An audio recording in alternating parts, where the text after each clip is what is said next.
My boss fired me, and a month later he married my little sister. No warning, no confrontation, just a cold email at 7:42 a.m. Effective immediately, your services are no longer required, followed by a company-wide announcement about leadership restructuring. Then, like salt in the wound, came the photos. A beachfront wedding, Rachel in a white dress, Caleb in the same watch I gifted him last Christmas, both smiling like they hadn't quietly erased me from their lives. No invite, no explanation. I found out from a LinkedIn post someone else had shared. My name is Adam. I'm 36. I spent 12 years as a senior architect at a real estate development firm. Not a star, not a headline maker. Just steady. I led projects, trained juniors, saved the company millions through efficient zoning strategies. I didn't care about being liked. I cared about things being built right. Rachel was the only piece of my life that didn't follow blueprints. Our mom passed when she was 14. Dad drifted in and out, emotionally vacant.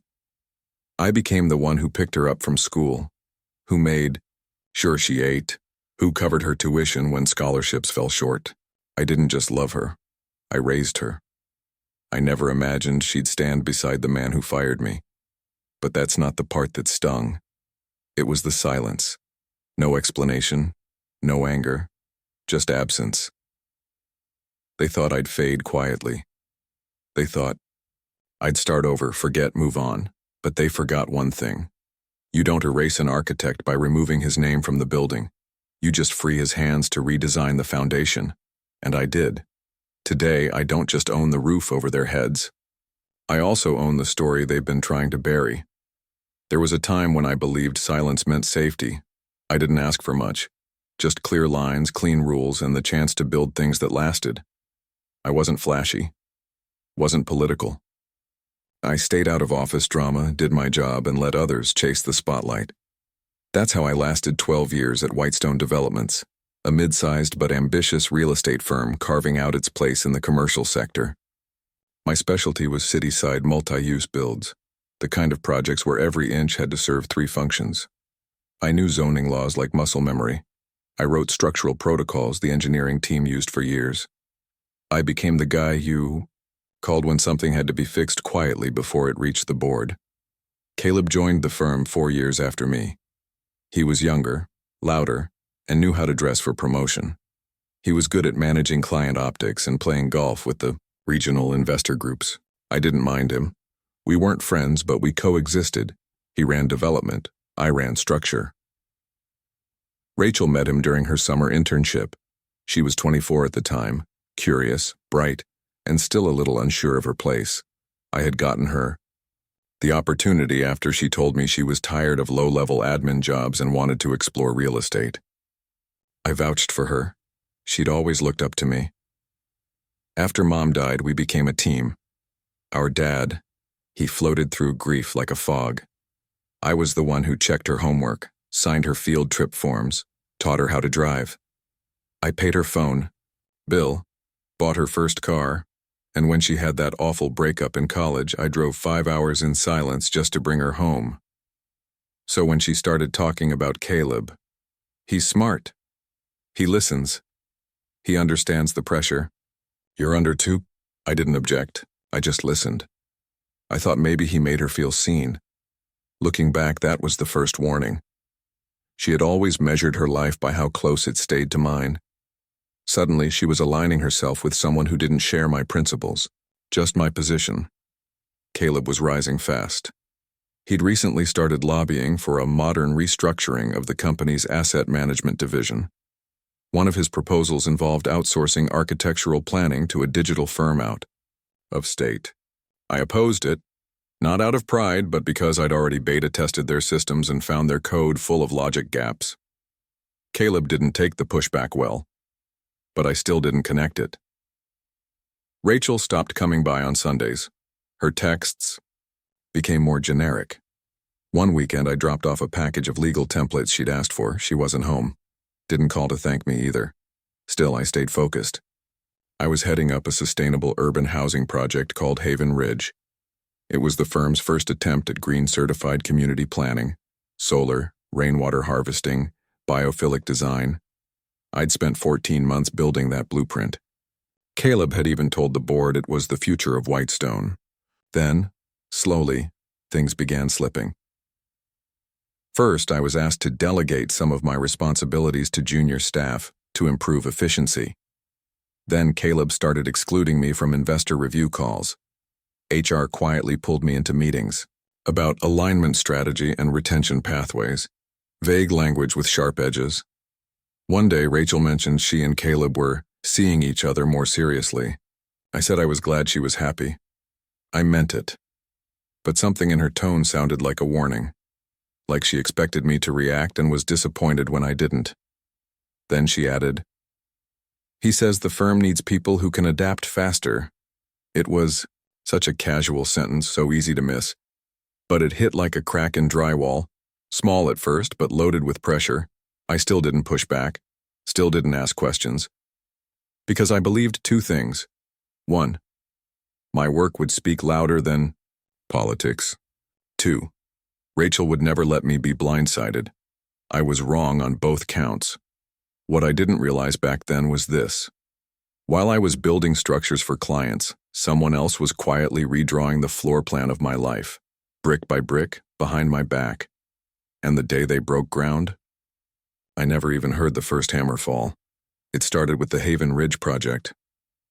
One morning, I logged into the internal project management system and noticed my access had been downgraded. I could still view the blueprints, but I couldn't modify files or sign off on inspections. I flagged it to IT. They said it was probably a permissions error. The next day, I was removed from the project dashboard entirely. That blueprint was mine. Every wall angle, every sustainable drainage path, every airflow calculation, all of it had come from my head and field visits. Now it was being handled by a consultant who'd never seen the site in person. I emailed Caleb. He replied 5 hours later with 3 lines. "Appreciate your concern. We're streamlining responsibilities for Phase 2. Let's talk next week." We never talked. Then HR started calling me in for short, vague meetings. "Help us understand your version control practices. How do you allocate team roles during design reviews?" At first, I thought it was just part of a broader audit. Then I noticed they weren't asking anyone else the same questions. I asked one of the project managers over coffee if something was going on. She hesitated, then said, "I heard Caleb's talking about bringing in new talent, people with more digital experience. More digital experience." That phrase became a pattern. I heard it in staff calls, in investor newsletters, even in a new job listing posted internally. Senior Innovation Architect, preferred candidates under 35 with software-forward planning backgrounds. I was 36. Meanwhile, Rachel had all but disappeared. She used to call when she needed advice, and now I found out major life updates through other people. A colleague casually mentioned seeing her and Caleb together at a real estate tech conference. I didn't know she'd even gone. When I confronted her, gently, she brushed it off. "It's nothing. We're just collaborating on an off-the-books proposal." When I asked what that meant, she changed the subject. That weekend, she canceled dinner. Again. At work, I began to notice changes to my deliverables, notes in the system that I hadn't written, parameters adjusted, my name removed from site, walkthrough reports. When I checked the metadata, I saw edits made from Caleb's assistant's login, but the content read like Rachel's phrasing. The final crack came during a Monday all-hands meeting. Caleb stood at the front of the room, in a blazer and no tie, pitching a bold new initiative, the Digital Foundations transition, a complete overhaul of how Whitestone handled architectural planning, including partnerships with a real estate tech firm called Origenic. I recognized the name. It was a company I'd flagged years ago for falsifying BIM, building information modeling, outputs to inflate efficiency scores. I had reported them quietly, and I had the documentation to prove it. But now, Caleb was painting them as the future. Lean, modern, algorithmic. He called the Haven Ridge project a legacy build, brilliant for its time, but outdated in its delivery. No one in the room looked at me. I didn't stand up. Didn't argue. But something inside me started shifting. I walked out after the meeting. I didn't head back to my desk. Instead, I took the elevator to the building's rooftop parking deck and sat alone, staring at the city I helped shape. Somewhere down there, someone was walking into a condo I'd designed. Maybe they'd never know my name. But the sun would hit their kitchen wall just right at 8:12 a.m. because I'd calculated the shadow lines. I wasn't angry yet, but I was alert. Because I realized something. This wasn't just a betrayal. It was a rewrite. And they were already printing the final draft, with my chapter cut out. That night I stayed in the office late, downloaded copies of old contracts, invoices, software audit logs. I didn't know what I was going to do with them yet, but I knew they'd matter, because Rachel and Caleb had crossed a line. They weren't just moving on. They were erasing me from the very blueprints I'd created, and I wasn't going to let them do it quietly. The email came on a Thursday morning. Subject: Line employment status update. It was brief, 31 words in total. Following recent structural changes and compliance concerns regarding internal data handling, your employment with Whitestone Developments is terminated effective immediately. Further information regarding severance will be provided separately. No meeting, no call, no exit interview. Caleb didn't look me in the eye. He didn't even CC himself on the email.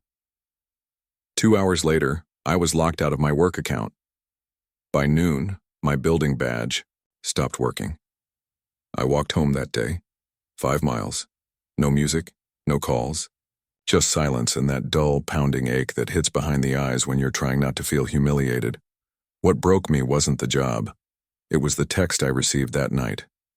I heard about work. Hope you're okay. From Rachel. Hope, you're okay. No call, no visit, no explanation, not even a question mark at the end. I stared at that message for 5 minutes before I deleted it. 3 days later, an envelope arrived. A wedding invitation, embossed, custom printed, cream card, stock with gold trim. Rachel Evenson and Caleb Grant inviting you to celebrate their union. Santa Barbara, next month. Formal attire, no plus ones, no note, no apology, no signature, just protocol. I didn't go. I couldn't. I sat on my apartment floor the night of their wedding. Didn't turn on the lights. Just watched the shadows move across the ceiling like time skipping forward without me. I thought of our childhood, the morning Mom died, how I'd pulled Rachel into the hallway, held her until she stopped shaking. I thought of the first time she'd kissed someone and ran into my room. Panicked, she did it wrong. I thought of the time I drove to her college, dorm at 3 a.m. just to bring her a space heater. And I thought of the moment she must have chosen Caleb over me, the moment she decided that his ambition mattered more than our history. I stopped eating. For days, I just wandered from room to room in my apartment, unsure what belonged to me anymore. The architecture magazines on my table felt like relics. My degree on the wall? A joke. I didn't speak to anyone for a week. And then one afternoon, I found something. While clearing my inbox, I saw a flagged message from 9 months earlier. A forwarded thread. Rachel had accidentally copied me on it during a budgeting discussion. It included Caleb and an orogenic executive outlining plans to push the digital transition and quietly phase out legacy personnel to make way for a younger AI-integrated team. My name was listed under Phase 2. The timeline matched exactly with my removal from Haven Ridge. It wasn't just betrayal. It was premeditated, documented, and Rachel knew. She was part of the planning thread. That's when something inside me shifted. Didn't cry. I didn't scream, I didn't smash anything, I just stood still. And I realized they'd used everything I'd built, my mentorship, my trust, my work, as scaffolding for their rise. And when they reached the top, they pulled the ladder up behind them. But I had something they didn't know. While they were building illusions, I had built systems, real ones, the kind that don't vanish when the spotlight moves, the kind with, wait. And suddenly I saw the blueprint again, not the kind that sat on my desk, the one in my head, The one where I didn't fight them. I outbuilt them. Revenge didn't come like fire. It came like math. I didn't plot with rage in my chest. I moved with precision, blueprints, data, timing, like a man drafting something permanent. The first thing I did was print that forwarded email thread, the one Rachel had sent by mistake. I labeled it Foundation. Then I built upon it. Orogenic, the firm Caleb partnered with, had a fragile history. I knew from earlier audits that their BIM algorithms inflated sustainability scores on new builds. That was one of the reasons. I'd flagged them in the past, and now that they were being used to justify a digital transition at Whitestone, I realized I wasn't the only thing they'd quietly removed. They'd deleted a set of system logs I once submitted, proof of Orogenic's inflated output models, but I had backups, and I had names, subcontractors, vendor IDs, time-stamped file hashes. All I needed was leverage. I reached out to an old acquaintance, Olivia Chen, a former junior architect I had mentored years ago. She now worked at a boutique investment firm specializing in distressed real estate portfolios. We met at a quiet cafe. I laid out my research like schematics. The email, the hidden logs, the timeline, the mortgage acquisitions Whitestone was targeting. Caleb's plan was to build upward using cheap foreclosures tied to Orogenic's false modeling. If even one zoning document was proven fraudulent, the investor trust would evaporate. Olivia leaned in and said, "Let's buy one." She introduced me to her silent investor group. We didn't need to outspend Caleb's firm. We just needed to be earlier. With Olivia's help, I began acquiring mortgage liens on select properties, including a luxury condo development called Brookridge Crescent, the same development where Rachel and Caleb had just moved into the penthouse. Irony tastes like steel, cold and clean. I moved methodically. No paper trail led back to me. The acquisitions were made under a shell corp managed by Olivia's firm. I kept my name off everything. I was a ghost in the machine, but I wasn't done. While Olivia handled the properties, I contacted a zoning compliance officer I used to work with, Alex Vargas.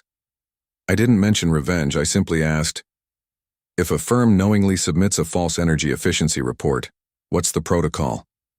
He laughed. If you can prove intent, that's criminal. Misrepresentation, fines, revoked permits, even lawsuits from homeowners. I asked what proof would hold. He replied, metadata, altered logs, falsified signatures, especially if a whistleblower used to work there. I smiled. Hypothetically. That night I opened a new folder on my drive. Elevation. I compiled everything. Old emails, time-stamped render outputs, the internal memo Caleb circulated about phasing out dead weight. I drafted an anonymous tip to the state licensing board and saved it as a PDF. Not to use, not yet. Just to have. There was one close call. A bank executive from Olivia's team noticed the overlapping property interest between our firm and Whitestone. She flagged it internally. Olivia called me in a panic. You have to be careful. If they even suspect you're involved, they'll freeze the process. I told her, they won't. They already think I disappeared. And they did. Rachel hadn't. Messaged me in weeks. Caleb hadn't said a word since the day I was fired. They had moved on, confident I was just a leftover name in some archived folder. But I was watching.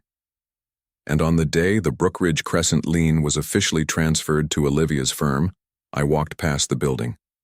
Their balcony light was on. A half-finished glass of wine sat on the table.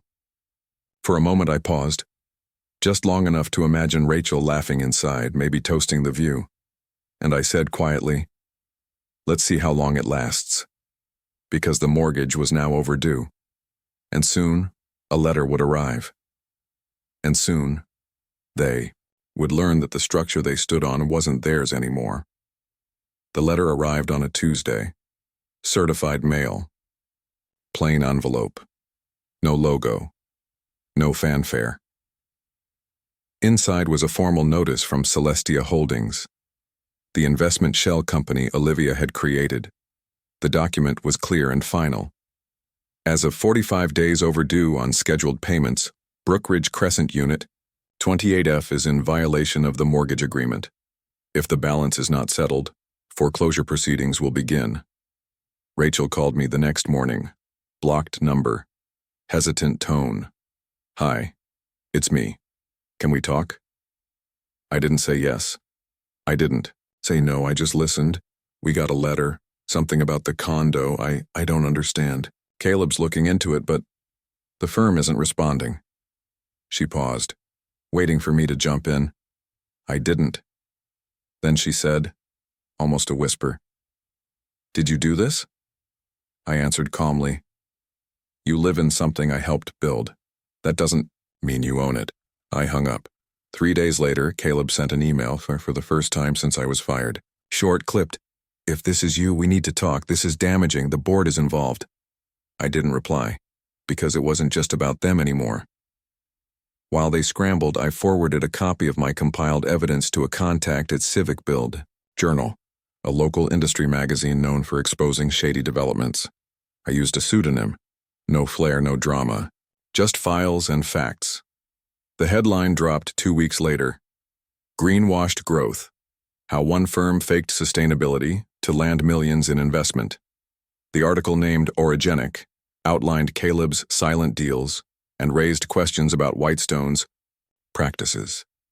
Attached were excerpts from internal memos, including a line about phasing out legacy mines in favor of algorithmic architects. That one line lit a fire. Investors pulled out. The board launched an internal audit. Caleb was placed on administrative leave. Whitestone's stock tanked 23% in a week. Rachel's social media disappeared. Mutual friends started asking if I'd heard from her. I hadn't. I didn't need to. But one morning, I took a detour past Brookridge Crescent. Their balcony furniture was gone, curtains drawn. A discreet "for sale" sign hung on the railing, flipped backward, almost like they didn't want the world to know they were leaving. That same week, Olivia's firm officially repossessed the unit. It was scheduled for auction. Still, I never showed up in person. I didn't need to, because a different kind of justice had unfolded. Not in courtrooms or screaming matches, but in quiet unravelings, in delayed responses, in reputational collapse. Week later, Caleb's name was removed from Whitestone's website, and Rachel, she emailed me. Not from her company account, just a plain Gmail. I don't expect forgiveness, but I'm sorry. I never thought it would go this far. I didn't know how to stop it. I sat with that message for a full hour, then replied, "You knew where the lines were, and you walked past them." No anger, just fact. She didn't reply again. I never posted about what happened, never told anyone outside a few trusted friends, because some victories don't belong on stages, they're private. Like architecture, strong, silent, and deliberate, and in the end, that's what it was. They tore me down like a building they thought was abandoned, but I rebuilt, behind the scenes, and when the dust cleared, I was still standing. It's been a year. I now work independently, small projects, selective clients, nothing flashy. I build what matters, not what impresses. There's a peace in that. I bought a house 2 hours outside the city. Not big, just enough. The kind of place where the wind speaks through the trees and the lake mirrors your silence back at you. In the hallway hangs a frame, the blueprint of Brookridge Crescent, the original one, before Caleb's edits. My initials still sit at the bottom corner, not out of pride, just memory. Rachel reached out again last month. She wanted to meet. I agreed. We sat across from each other at a quiet cafe, both a little older in the eyes. She apologized, said she lost more than she thought she'd gain. Her voice cracked when she said, "I miss the version of you that used to protect me." I told her gently, "He's still here. He just protects himself now." We parted without a hug, just a soft goodbye. No enemies, no open doors. There are days I still feel the weight, the loss, the betrayal, the scar of being erased by the people I loved. But I've learned something. Since revenge doesn't heal you, clarity does. The kind that comes not from payback, but from seeing things as they are and choosing not to stay broken. I walk the lake trail every evening now. Same path, same rhythm. The other night I took something with me, a small brown envelope. Inside was the wedding invitation, the one I never responded to. I knelt by the water, lit a match, and watched the paper curl, blacken, and vanish into flame. The ash floated into the wind like something finally let go. I didn't smile. I didn't cry. I just stood up, turned around, and walked home. Because justice doesn't always come with applause. Sometimes it comes with silence. And that's enough.